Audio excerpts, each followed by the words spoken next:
Welcome students. ये BA third year और BEd third year English literature की class है। इस क्लास के अंदर हम इंडियन ऑथर्स को पढ़ रहे हैं। इंडियन ऑथर्स की जो पोइम जो हैं उनको हम पढ़ रहे हैं। इसके अंदर हमने अब तक इस पोइट्री ऑलवेज वर्दी मैन इट सोल पोइम पढ़ ली है। उसके बाद हमने don't call me Indo Anglian जो सैयद अमानुद्दीन द्वारा लिखी गई थी उसको पढ़ लिया है।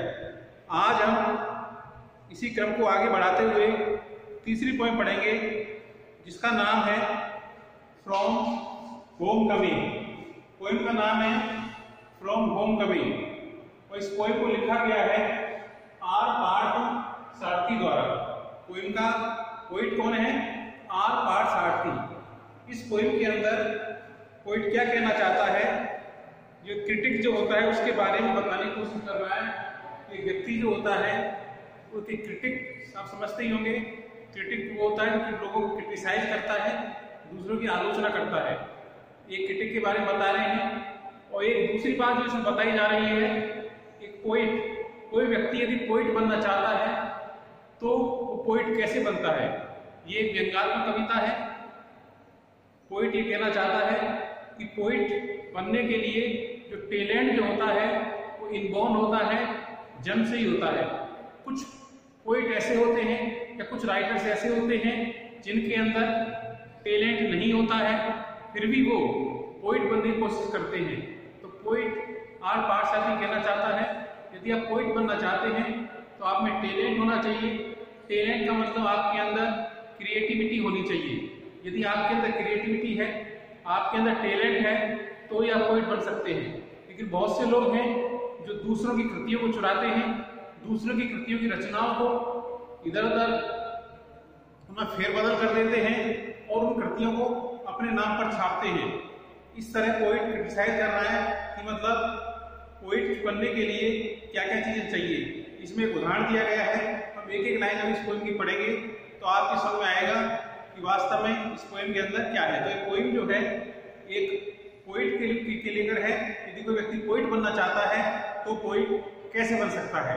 पहली लाइन है वो इस प्रकार है, I see him, I see him, I see him now, I see him now sitting at his desk, sitting at his desk. I see him now sitting at his desk. The door is open. The door is open. The door is open. It is evening. Language बिल्कुल सरल है। It is evening. बिल्कुल simple language है। आपको आसानी समझ में आएगी जो बात लिखी हुई है इसके अंदर।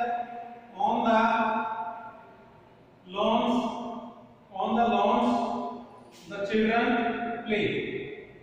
The children play. इस पोएम के अंदर किसी तरह की कोई राइम स्कीम नहीं है। ये पोएम फ्री वर्स में लिखी गई है। फ्री वर्स वो पोएम होती है जिसके अंदर किसी तरह कोई रिथम या राइम नहीं होती है। तो एकदम कोई लैंग्वेज या बोलचाल जो भाषा होती है उसी लैंग्वेज लिखी गई है। लैंग्वेज बहुत सिंपल है, सरल है। एक बार में ही आप लाइनों को पढ़ करके पोइम का अर्थ समझ सकते हैं, लाइन का मीनिंग समझ सकते हैं। तो पोइम की शुरुआत होती है, आई कौन है? आई तो खुद पोइट है जो ये पोइम लिख रहा है, उसके लिए आई आया है। और हिम कौन है? यहाँ पर टीचर क्रिटिक। क्रिटिक के लिए आया है, कोई टीचर है जो क्रिटिक बनना चाहता है। टीचर क्रिटिक का मतलब कोई टीचर है जो क्रिटिक बनना चाहता है। तो पोइट कह रहा है मैं एक ऐसे व्यक्ति को देख रहा हूं जो टीचर क्रिटिक बनना चाहता है।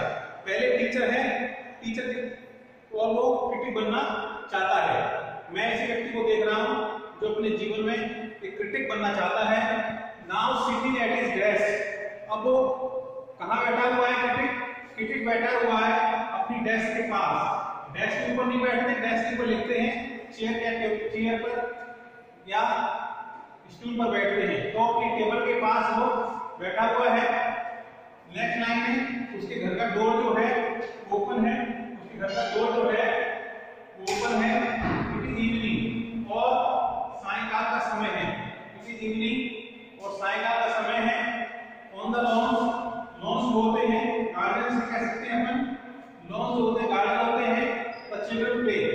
बच्चे वहां पर क्या कर रहे हैं, खेल रहे हैं। मतलब बिल्कुल सिंपल लाइन है, इसके लिए बताने की कोशिश कर रहा है। मेरे सामने एक टीचर क्रिटिक है जो अपनी डेस्क पर बैठा हुआ। डेस्क पर बैठने का मतलब ये है he is trying to write something, तो कुछ लिखने की कोशिश कर रहा है। डेस्क पे कब बैठेगा, डेस्क जब व्यक्ति बैठेगा तो कोई लेखन कार्य करेगा, वो राइटिंग वर्क करेगा, तो डेस्क पे बैठता है।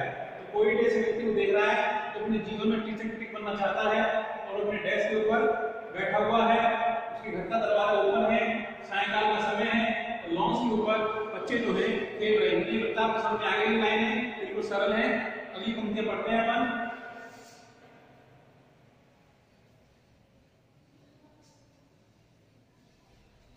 आगे है he went for the wrong gods, he went for the wrong gods from the start, from the start, and marriage made it worse, and marriage made it worse, and marriage made it worse. He hadn't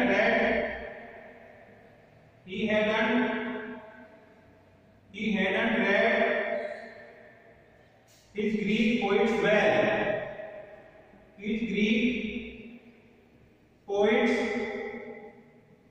well. अगली 3 पंक्तियां हैं। इस poem के अंदर critic के बारे में बता रहा है कि आगे वो कैसे क्रिटिक बना, और बता रहा है ही कौन है, टीचर क्रिटिक। ही कौन है यहाँ पर, टीचर क्रिटिक। तो टीचर क्रिटिक है उसके बारे में बात हो रही है, टीचर क्रिटिक। तो वो कह रहा है he went for the wrong gods. wrong gods का मतलब है wrong ways. wrong gods का मतलब क्या है, wrong way, गलत रास्ते। from the start, शुरू से ही, उसने शुरू से ही गलत मार्ग चुना। मतलब कुछ लोग ऐसे होते हैं जो कुछ बनना चाहते हैं, वह बनने के लिए उनके अंदर टैलेंट नहीं होता है, फिर भी वो उस राह पर चल पड़ते हैं। जैसे कोई स्टूडेंट है, वो मतलब एक डॉक्टर बनना चाहता है, लेकिन उसके अंदर डॉक्टर बनने का टैलेंट नहीं है, और फिर भी वो उसमें लग जाता है, तो कोई करना चाहता है, उस कार्य में कभी सफल नहीं होगा। तो वही स्थिति यहाँ पर है, उसके अंदर टैलेंट नहीं था क्रिटिक बनने का, गॉड ने उसको टैलेंट नहीं दिया था क्रिटिक बनने का। गॉड समझ लो या अंदर से कोई इनबॉर्न टैलेंट जो था वो नहीं था, तो उसने शुरू से ही मतलब गलत मार्ग को चुना। And marriage made it verse. दूसरी सबसे बड़ी बात ये है, यदि कोई व्यक्ति अपनी जीवन में गोल प्राप्त करना चाहता है तो मैरिज एक बाधा होती है। यदि मैरिज हो जाती है, व्यक्ति को जीवन में गोल प्राप्त करना चाहता है, तो मतलब गोल रखा है अपने जीवन में, तो एम रखा है, तो उसको अचीव करना चाहते हो, तो यदि बीच में भी आप मैरिज के चक्कर में पड़ते हो तो बात और बिगड़ जाती है। दोनों तार बिगड़ी हुई है, एक तो उसमें टैलेंट नहीं है, पहली चीज, दूसरी चीज उसकी मैरिज हो गई तो दोनों बाहर पड़ गए, उसके दोनों बर्डन आ गए। इसलिए marriage made it worse. Worse का मतलब स्थिति और ज्यादा खराब हो जाना, बस उसकी स्थिति इससे स्थिति क्या हो गई, और ज्यादा क्या हो गई, खराब हो गई। और तीसरी बात, ही हैडंट रेड, उसने पढ़ाई नहीं की थी, हिज ग्रीक पोएट्स वेल। पुराने ग्रीक पोएट्स का मतलब क्या है, एंशिएंट पोएट्स है यहाँ पर। ग्रीक एंशिएंट रोम के पोएट होते हैं। ऐसा माना जाता है यदि आप पोएट बनना चाहते हो तो आपको पहले पुराने पोएट्स को ढंग से पढ़ना होगा। यदि आप पुराने पोएट्स को ढंग से नहीं पढ़ोगे, पुराने पोएट्स की रचनाओं को ढंग से नहीं पढ़ोगे, तो आपके अंदर वो क्रिएटिविटी जो है वो पैदा नहीं होगी। तो इसने क्या किया था, वो एंशिएंट पोएट जो थे उनको ढंग से पढ़ाना नहीं, उनको ऊपरी तौर से नहीं, सरफेस लेवल पर नहीं पढ़ना, उनके डीप में जाना है। आखिर उन्होंने क्या लिखा पोएट के अंदर, क्या भाव थे, वो सब बातें समझने की कोशिश की जाती है, लेकिन उसके अंदर उसने ऐसा भी नहीं किया। तो 3 चीज हो गई, एक तो उसने टैलेंट नहीं था, गलत मार्ग को चुन लिया, दूसरी उसकी शादी हो गई, और तीसरी बात उसने एंशिएंट पोएट जो थे, जो पुराने पोएट जो थे, उनको ढंग से नहीं पढ़ा, इससे उसकी स्थिति रखी और ज्यादा खराब हो गई। आगे बढ़ते हैं अपन।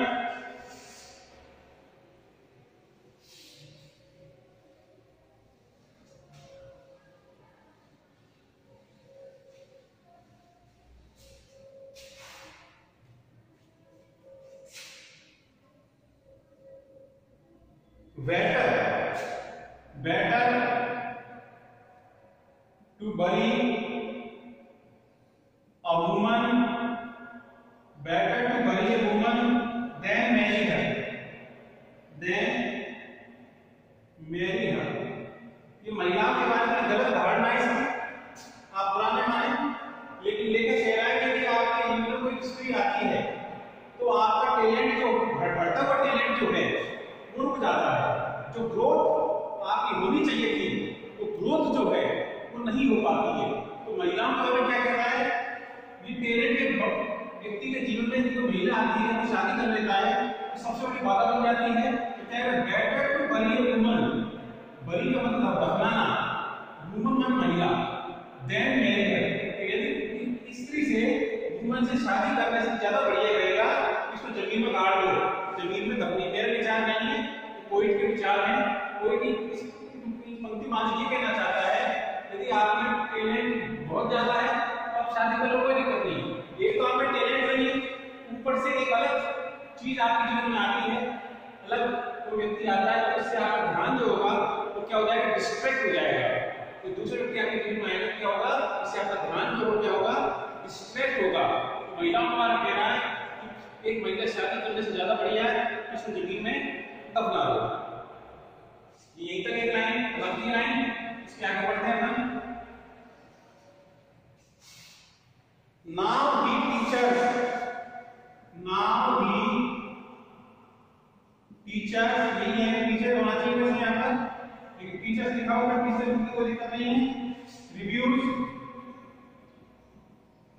Reviews verse written by others, written by others, written by others is invited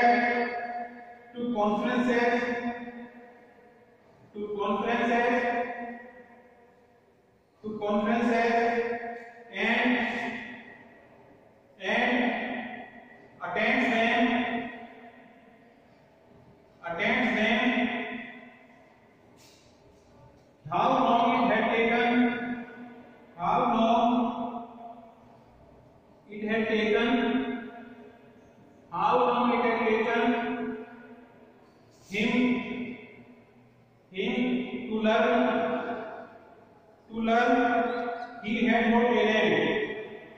He had no talent. At all. Although words come easy.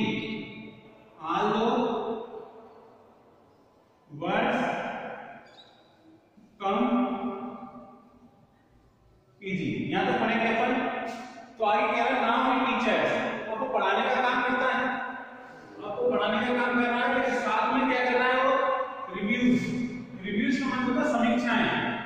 वर्ष आपको रिव्यूज करता है लोगों की, वर्ष माने कोई, वर्ष का मतलब क्या है, कोई।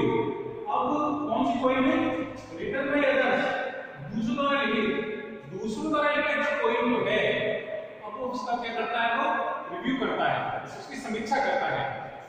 थोड़ा फेमस हो गया है।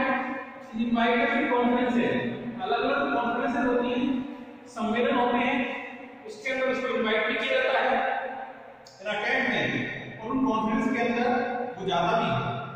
हाँ वो लोग क्या कह रहे हैं, लेकिन कोई कह रहा है कितना समय लगेगा उसको, हाउ लॉन्ग इट टेक, मतलब उसे कितना समय लगेगा टू लर्न, ये जानने में। अभी तक उसको ये पता नहीं, जानने में कितना समय लगेगा।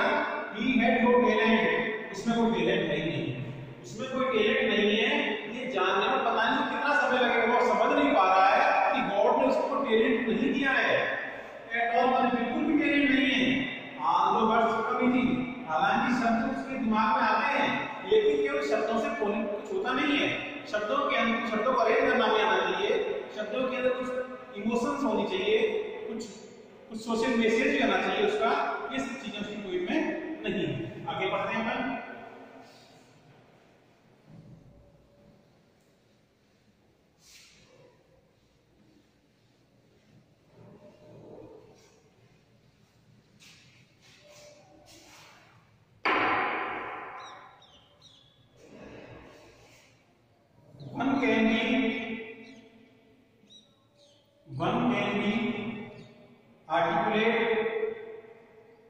articulate, one can be articulate about nothing,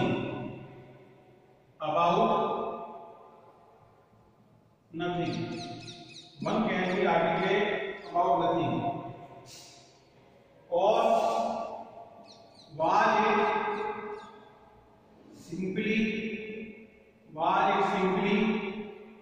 his God had left him, his God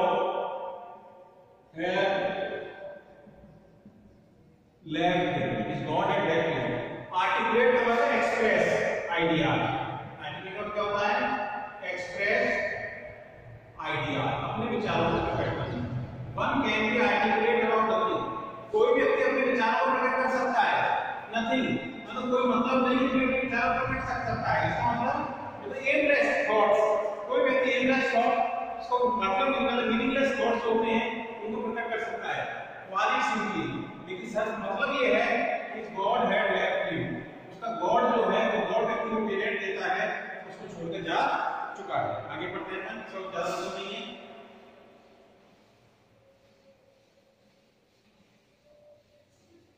कोई अपने सामने रखें जब भी कोई पढ़े। Paddling in bicycle classes, paddling is bicycle class है। He asked what it like to be a poet, what's it like to be a poet? I say to myself,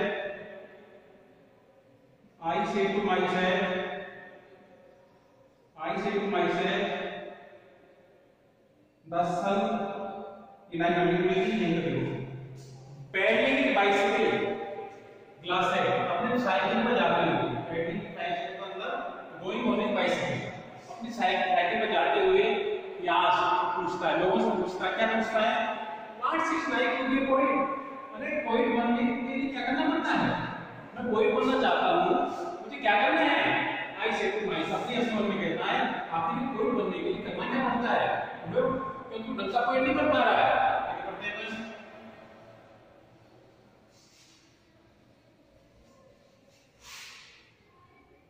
The son of a witch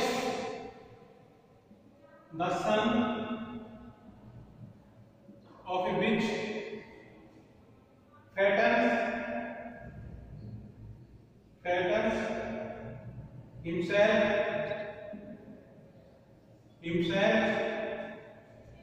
on the flesh of dead poets,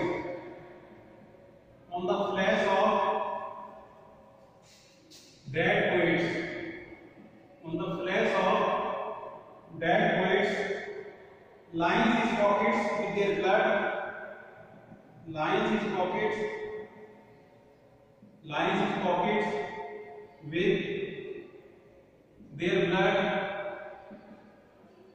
with their blood, from his fingertips, oozing paper, ink and paper,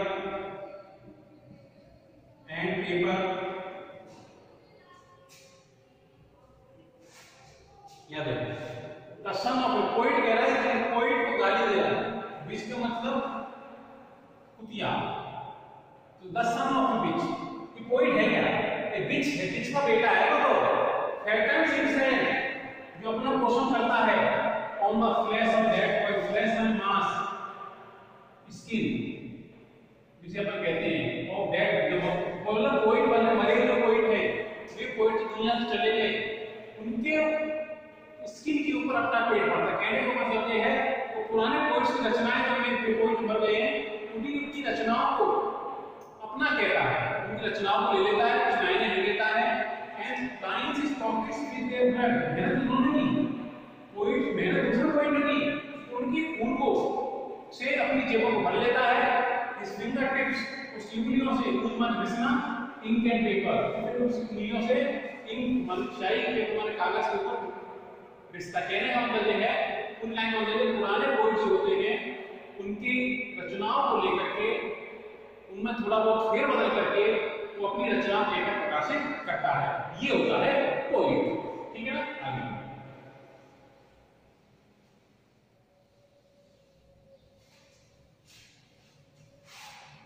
as he squats on the dung heap, as he squats on the dung heap of old texts and obscure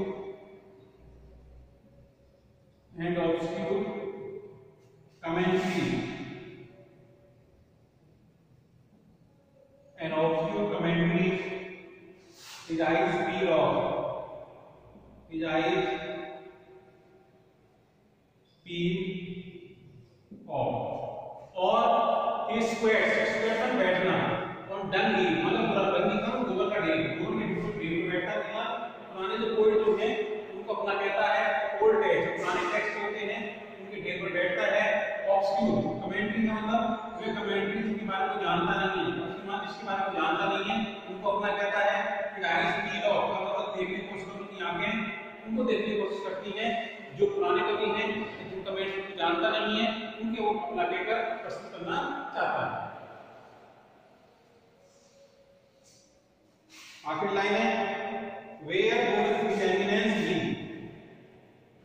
where would his eminence be but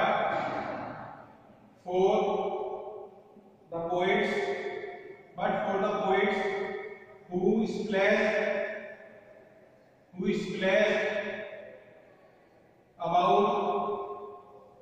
about in the Hell's Point,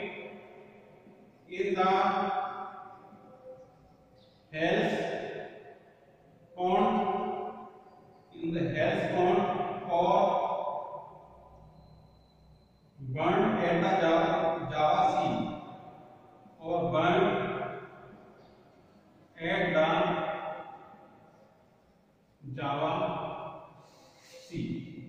कहने का मतलब ये है where would his eminence for the yes fame, आखिर उसकी fame कहाँ होगी? ऐसे पोइट को फेम मिल नहीं सकती है।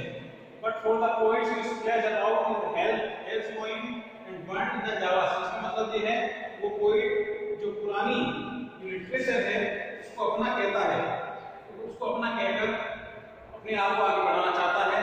ऐसे व्यक्ति पोइट को कभी यश मिलने वाला नहीं है। कहने की लाइन में यही है वो पोइट का पोइट दूसरों के पोइट को अपना कहकर जब आगे बढ़ना चाहता है, ऐसे पोइट को बस यश कभी नहीं मिलेगा। ऐसा पोइट कभी भी मतलब फेमस नहीं हो सकता है, उसको फेम नहीं मिल सकती। कोई थी आपकी दैट्स ऑल।